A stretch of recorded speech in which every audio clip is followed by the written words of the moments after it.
야곱은 지금 창세기 34장까지의 말씀은 밧단 아람에서 돌아와서 가나안으로 들어왔습니다. 밧단 아람에서 가나안으로 들어왔습니다. 그가 도착한 곳은 숫곳에서 머물렀었고 또한 세겜에서 머물렀었습니다. 그 숫곳과 세겜에서 머물렀던 그러한 시간이 한 10년 정도라고 추측을 하는데, 라반의 그러한 압제에서 또한 에서의 위협에서 벗어났다라는 그 안도감과 평안함의 삶이 바로 이 숫곳과 또 이 세겜의 삶이라고 할 수 있습니다. 그러나 그가 그곳에서 평안함을 누리며 라반의 그러한 압제 속에서 벗어나고 에서의 그 두려움에서 벗어났기 때문에 평안함을 누리며 살아가는 그러한 야곱의 삶은 또 한편에서는 그의 그러한 신앙적인 그러한 하나님의 은혜를 또한 잊어버리는 그러한 시간이라고 할 수 있습니다. 그래서 그가 야복강가에서 하나님을 대면하며 살아가는 자로 그를 변화시켜 주시고 불러주셨음에도 불구하고 그는 그 삶의 거룩함을 잊어버린 삶이 바로 창세기 34장의 그러한 삶이라고 할 수 있습니다. 그리고 그러한 때에 야곱의 삶의 결과가 무엇이었습니까? 다른 게 아니죠.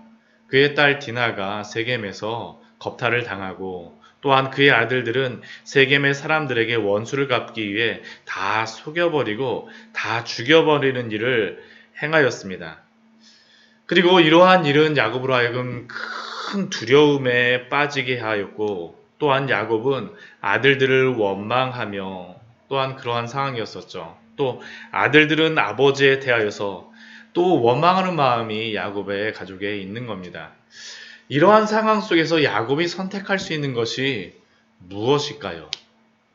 하나님의 그러한 은혜를 따라 야복강가의 그러한 것도 건너고 라반과 또한 에서의 그러한 모든 것들도 다 해결이 되었으면 이제 가나안 땅에 들어오면 하나님의 그 은혜를 누리면서 잘 살아야 되는데, 오히려 지금 야곱에게는 그의 일생에서 그 어떤 때보다 가장 힘든 때이고 가장 두려울 때입니다. 왜냐하면 이스라엘의 지금도 그렇지만 지금도 유목민들은 함부로 그 사람들에 가고 함부로 하진 못해요. 왜냐하면 그 유목민 중에 누구라도 한 명을 이렇게 상하게 하게 되면 그 유목민의 가족들이 그 주변에 있는 온 사람들이 다 들고 일어나요. 다 들고 일어나요. 지금도 그 팔레스틴 그러한 사람들 괜히 잘못 건드리게 되면 굉장히 위험한 일을 당하게 되어집니다. 그게 지금도 그런데 이 시대의 야곱의 아들들이 이 세겜과 또한 그 세겜의 추장이었던 그런 하몰에게 대하여서 죽이고 그 사람들을 다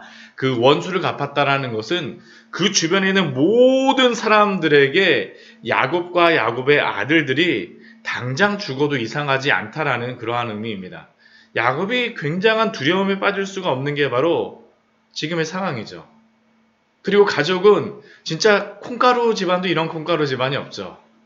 콩가루 집안도 이런 콩가루 집안이 없어요. 이게 바로 야곱이 야복강가의 그 은혜를 누리고 난 이후에 야곱의 가정의 모습이고 상황입니다.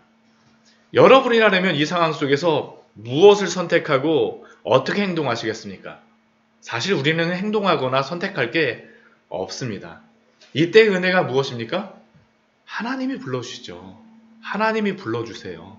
야곱의 인생을 보게 되면 야곱이 어쩔 수 없을 때에, 가장 막다른 곳이라고 생각할 때에 하나님이 불러주세요.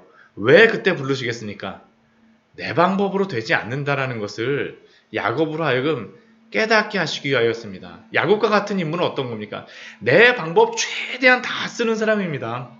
최대한 내가 할 수 있는 방법은 뭐 아는 사람 모르는 사람 다 끌어오고 쓸 수 있는 방법은 다 써보고, 그게 바로 야곱의 삶이죠. 그런데 그 마지막에 되지 않을 때에 그때 하나님이 항상 나타나십니다. 왜요? 하나님이 살아계시고 하나님이 함께 하시다라는 것을 알려주시기 위하였습니다. 그리고 오늘 말씀은 야곱에게 거의 클라이막스죠. 이 말씀이 클라이막스죠. 오늘 말씀을 통하여서 야곱의 인생에서 야곱이 주인공으로 나오는 그러한 말씀은 거의 마무리되게 됩니다. 그 야곱에게 나타나신 하나님이 말씀하시는 그 말씀이 무엇입니까?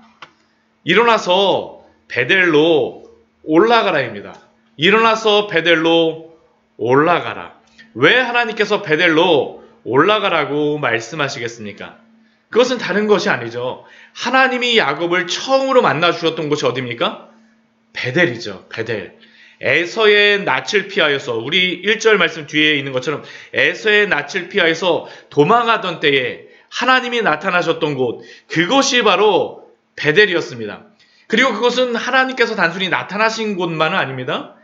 야곱도 하나님께 서원을 하며 맹세를 하였던 곳이 바로 베델입니다. 베델. 야곱이 하나님 앞에 서원하였던 것이 무엇입니까? 하나님이 나에게 평안하게 하시고 안전하게 돌아오게 하시면 제가 이곳에 그 하나님의 집을 짓겠습니다. 하나님의 전을 만들겠습니다라는 게 바로 야곱의 약속이었습니다. 그런데 야곱은 어떻게 됐습니까? 이 가나안 땅에 돌아왔음에도 불구하고 잊어버렸어요. 그 생활 속에서 나태해지고 그 생활 속에서 이 가나안 땅에서의 삶에, 세겜에서의 땅에서의 삶에 젖어 들어가서 하나님과의 그 약속과 언약을 잃어버린 삶이 바로 창세기 34장까지의 삶이었다는 것이죠. 왔음에도 불구하고, 가나안 땅에 들어왔음에도 불구하고 들어오지 않은 상태가 바로 세겜까지의 그의 모습입니다. 하나님께서, 그래서 우리 창세기 35장 말씀을 보면 되게 재미있는 말씀이 있습니다. 우리 9절 말씀에 보면 이렇게 그 성경에 기록되어 있습니다. 야곱이 밧단 아람에서 돌아오매, 이미 밧단 아람에서 가나안 땅으로 돌아왔음에도 불구하고 하나님 보시기엔 어떤 겁니까? 돌아오지 않은 것이에요. 왜요? 베델에 올라오지 않았기 때문에 그렇습니다. 베델에 올라오지 않았기 때문에 그래요. 하나님 앞에 약속하였던 그곳, 우리 야곱이 하나님 앞에 맹세하고 서원하였던 그 내용이 무엇입니까? 우리 창세기 28장 말씀에 보면 이렇게 그가 서원하였었죠. 우리 창세기 28장 20절에서부터 22절 말씀 보면 야곱이 하나님께 이렇게 서원합니다. 하나님이 나와 함께 계셔서 내가 가는 이 길에서 나를 지키시고 먹을 떡과 입을 옷을 주시며 내가 평안히 아버지 집으로 돌아오게 하시면 여호와께서 나의 하나님이 되실 것이요, 내가 기둥으로 세운 이 돌이 하나님의 집이 될 것이요, 하나님께서 내게 주신 모든 것으로 10분의 1을 내가 반드시 하나님께 드리겠나이다. 이렇게 하나님 앞에 반드시 드리고 하나님 앞에 약속하였음에도 불구하고 어떻습니까? 야곱은 베들로 올라오지 않았어요. 그러니까 하나님께서 어떻게 하시는 겁니까? 불러주세요. 불러주세요. 그냥 말씀하시면 안 올라오겠죠. 이러한 상황까지 이르게 되니까 야곱이 하나님밖에 바라볼 게 없는 겁니다. 하나님께서 그 라반의 집에서 떠나게 하실 때에도 하나님이 말씀하셨던 것이 무엇입니까? 우리 창세기 우리 31장 우리 창세기 우리 31장 말씀에서 우리 3절 말씀에서도 하나님이 라반의 아들들에게 위협을 당하고 있을 때 31장 3절 말씀에서 이렇게 말씀하십니다. 여호와께서 야곱에게 이르시되 내 조상의 땅 내 족속에게로 돌아가라. 내가 너와 함께 있으리라. 그리고 또 13절 말씀에서 보면 이렇게 말씀하시죠. 나는 베델의 하나님이라. 돌아가는데 어디 하나님이라고 말씀하세요? 베델의 하나님이라고 말씀하시죠. 사랑하는 성도 여러분, 혹시 하나님께서 우리를 부르시고 하나님께서 은혜를 주셨던 그러한 은혜가 있는 그곳, 또한 우리가 하나님 앞에 맹세하고 혹시 서원하였던 그러한 것이 있음에도 불구하고 잊어버린 것들이 있으십니까? 하나님은 기억하고 계십니다. 그러나 이게 결코 우리로 하여금 두렵게 하고 무섭게 하시기 위하여서가 아닙니다. 우리로 하여금 하나님 앞에 돌아오게 하시기 위하여서죠. 돌아오게 하시기 위하여서. 우리가 혹시 하나님 예수 그리스도를 만나고 그 첫사랑의 그러한 은혜 가운데에서 벗어나거나 잊어버리거나 이 세상 속에 젖어 들어가서 계십니까? 베델로 올라가십시오. 오늘 야곱에게 말씀하신 것이 다른 것이 아닙니다. 일어나 베델로 올라가서 거기에 거주하고 내가 내게 나타났던 하나님께 거기서 제단을 쌓으라 하신지라. 하나님의 부르심이죠. 또한 우리에게도 날마다 말씀하시는 줄 믿습니다. 그리고 하나님 앞에 이렇게 올라가려고 할 때 이게 하나님께서 야곱을 각성시켜 주시는 때입니다. 하나님이 부르실 때에는 그냥 지식적으로만 부르시는 게 아니에요. 하나님이 부르실 때는 어떻게 하냐? 우리를 부르실 때 한번 생각을 한번 해보십시오. 하나님의 은혜가 있을 때에는 하나님 앞에서 우리의 모습이 어떠한 모습인가를 알기 때문에 우리가 굉장히 민감해져요. 죄가 아니라고 생각했던 것도 죄임을 깨닫게 하여 주시고 버려야 될 것들에 대해서 버리게 하세요. 이게 바로 2절에서 일어나고 있는 것이죠. 야곱이 이에 자기 집안 사람과 자기와 함께한 모든 사람들에게 이르되 너희 중에 이방 신상들을 버리고 자기의 자신을 정결하게 하고 너희들의 의복을 바꾸어 입으라. 왜 그렇습니까? 우리가 이제는 베델로 올라가자. 베델로 올라가야 될 때입니다. 내 환난 날에 내게 응답하셨던 그 하나님, 지금도 환난 날인 이 시간 속에서 하나님이 부르신다라는 겁니다. 그러니까 어떻게 해야 됩니까? 너희 중에 이방 신상을 다 버리라라고 말씀하시죠. 지금 이 이방 신상 중에는 어떤 이방 신상도 있겠습니까? 10년 전에 라헬이 자신의 아버지 라반을 속이고 가져왔던 그 드라빔도 있어요. 10년 지난 그 우상, 야곱이 그 드라빔을 보고 마음이 어땠을까요? 두려웠을 것입니다. 내가 라반 앞에서 그렇게 맹세하고 이 당신의 드라빔을 가져간 사람을 당장 거기에 대해서 죄를 벌어라라고 얘기했는데 그 드라빔이 언제 나온 거예요? 지금 나오고 있는 겁니다. 지금 나오고 있는 것이에요. 왜 야곱이 이러한 말을 하겠습니까? 거룩하신 하나님 앞에서 그냥 이전에 우리의 습관, 죄의 그러한 모습을 가지고 올라갈 수가 없기 때문입니다. 항상 하나님 앞에 설 때에는 거룩함의 준비가 필요한 줄 기억하시기 바랍니다. 하나님이 그래서 야곱과 그의 가족에게 말씀하시는 것이죠. 옷도 바꿔 입으라고 말씀하세요. 이전에 그 죄의 그러한 옷을 그냥 입고 갈 수가 없다라는 것이죠.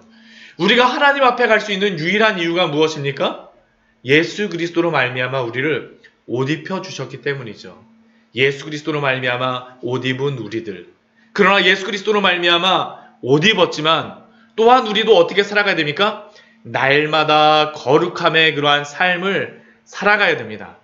예수 그리스도로 인하여서 구원받은 성도들은 그냥 그 예수 그리스도의 옷을 아무렇게나 입고 다니지 않아요. 어떻게 합니까?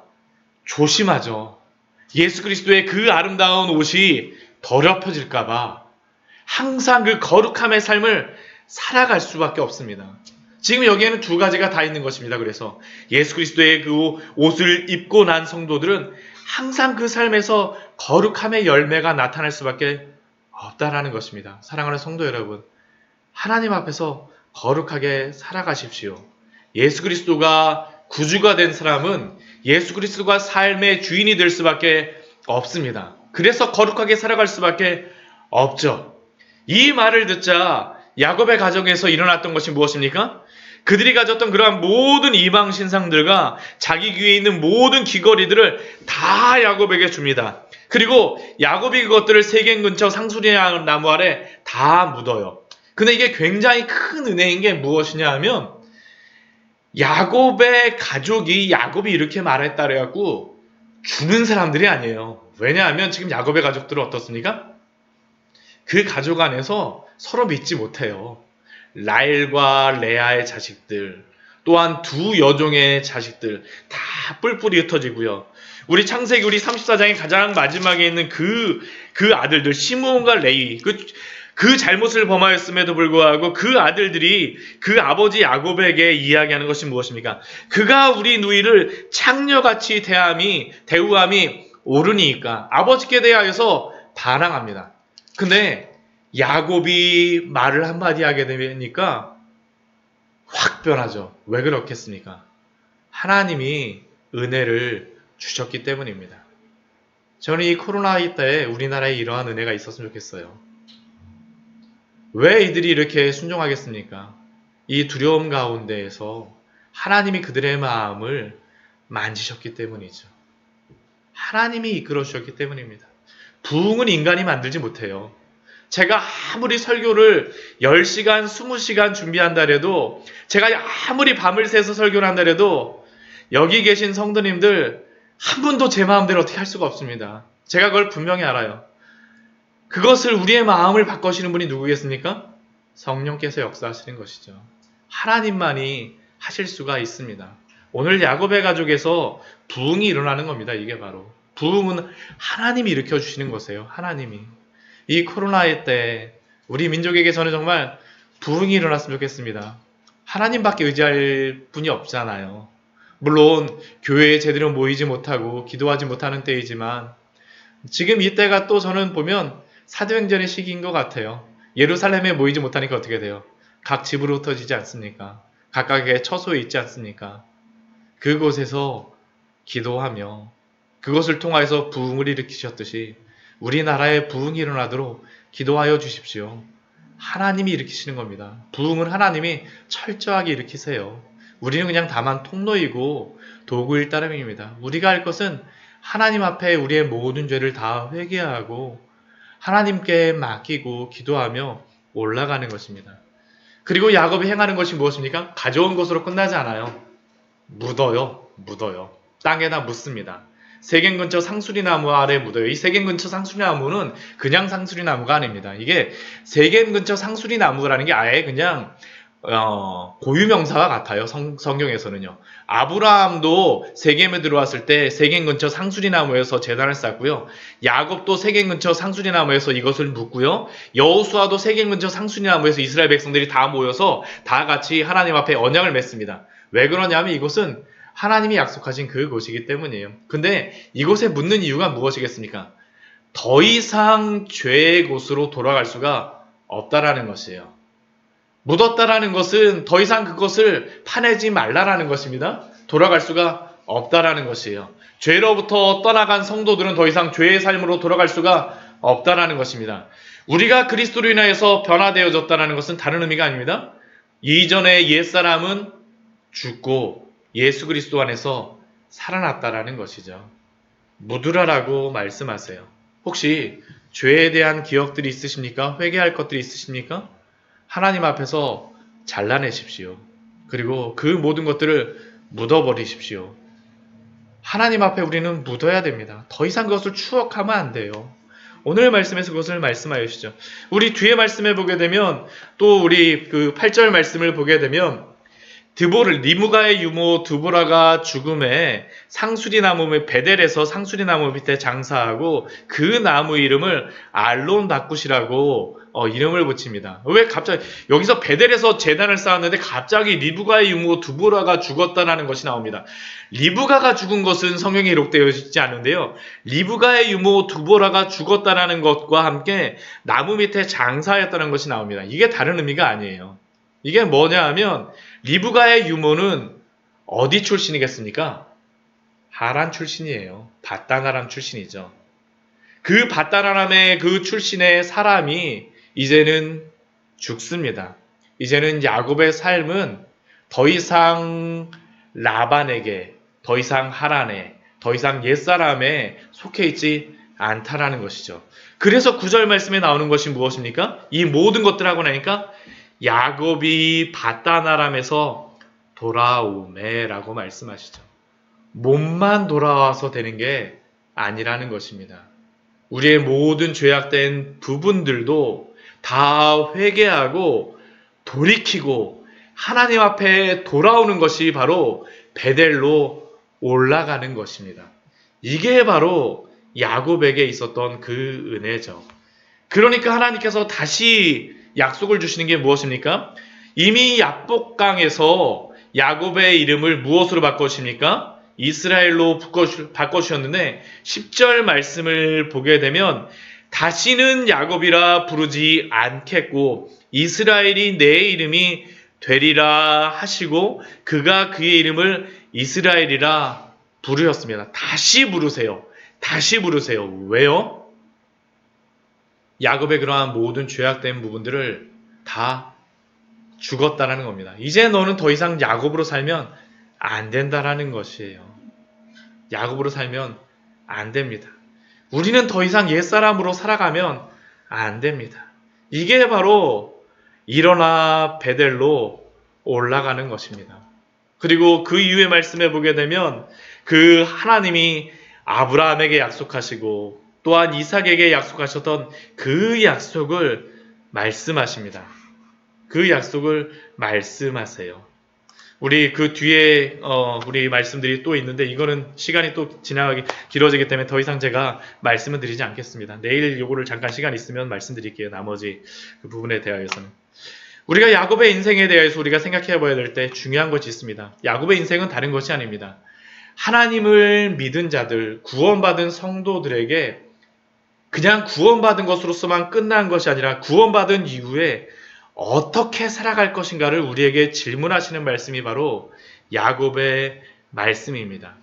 이제 야곱의 파란만장한 야곱의 주인공으로 전면에 나섰던 그러한 말씀은 마무리되옵니다. 그러나 우리가 야곱의 인생을 통해서 알 수 있는 것이 무엇입니까? 예수님을 믿고 난 이후에 거룩하게 살아가는 그 모든 삶들도 누가 이끌어 가신다라는 것입니까? 하나님께서 이끌어 가세요. 하나님이 주인이 되고자 하십니다. 야곱을 이스라엘로 부르시고 그를 성장시키시고 이끌어 가셨던 분이 바로 하나님이십니다. 전에는 발꿈치를 잡는 자였는데 이제는 하나님께서는 그의 삶에 간섭하심으로 그를 거룩한 자로 빚어가시는 하나님의 열심을 우리는 야곱의 삶을 통하여서 발견해야 됩니다. 그리고 그 야곱에서 이스라엘로 빚어가신 그 하나님은 또 다른 야곱과 같은 우리들을 부르시고 또 하나님을 대면하는 자로 하나님 안에서 살아가는 자로 빚어가실 것입니다. 우리의 삶에서 이렇게 이끌어 가실 것입니다. 이것이 바로 야곱의 삶을 통하여서 우리에게 말씀하시는 중요한 은혜인 줄 믿습니다. 같이 기도하도록 하겠습니다.